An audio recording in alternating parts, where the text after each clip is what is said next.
Hi, I'm Chef Sally with the National Mango Board, and I'll be showing you how to make buttery mango scones.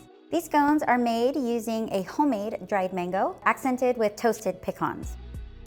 To accompany the mango scones, I'll be making a mango compote infused with a little bit of rosemary. First, I'm going to start by making some dehydrated mangoes. We have in the world over 1,200 different kinds of mangoes. In the US, we have 6 varieties sold: the Tommy Atkins, Keats, Kent's, Honeys, Francis, and Hayden. And for this recipe, I'm using a Kent, but you can feel free to use whatever you can get your hands on. This is a really nice one. Okay, and then I'm just gonna cut, we call it the cheeks. Once I get that first half off, I actually lay it flat so I can cut the other half off a little bit easier. Just following where the seed is with my knife and then just opening that up. And then I'm just gonna slice them, maybe about a 1/2 inch thick to dehydrate them. And then we're gonna go ahead and line them on our Silpat. And the Silpat is used because it's easier to take them off when they dry. Mangoes have over 20 different minerals and vitamins, making them a superfruit. So I'm gonna put these in the oven at 150 degrees Fahrenheit for about 8 to 10 hours, or until they are dried to your likeness. If you have a dehydrator, you can use that as well.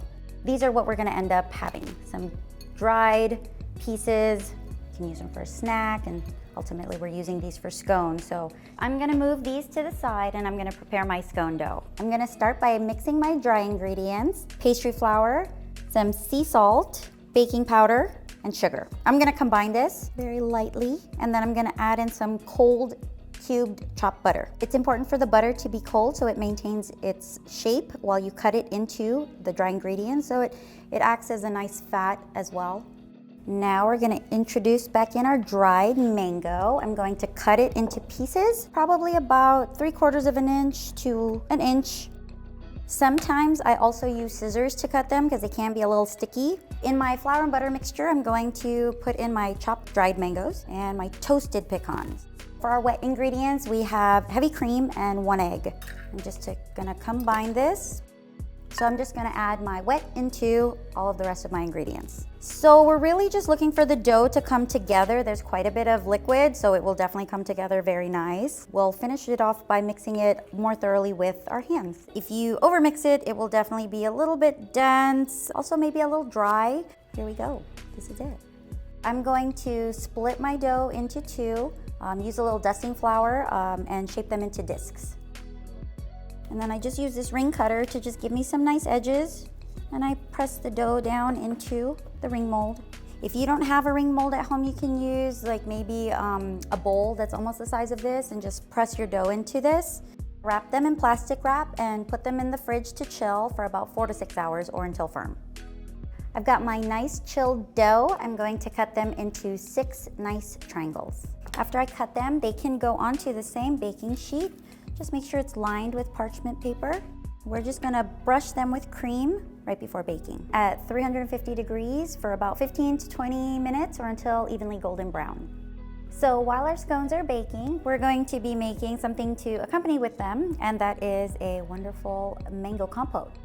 I've got my diced mango, and we're going to cook it with some rosemary and some brown sugar in my sauce pot. So I'm gonna wrap the rosemary in cheesecloth to help contain the rosemary bristles while it cooks, or else it'll get everywhere and it's hard to take them out. The compote's gonna cook on medium heat for about 15 to 20 minutes, or until it's a little chunky and thick.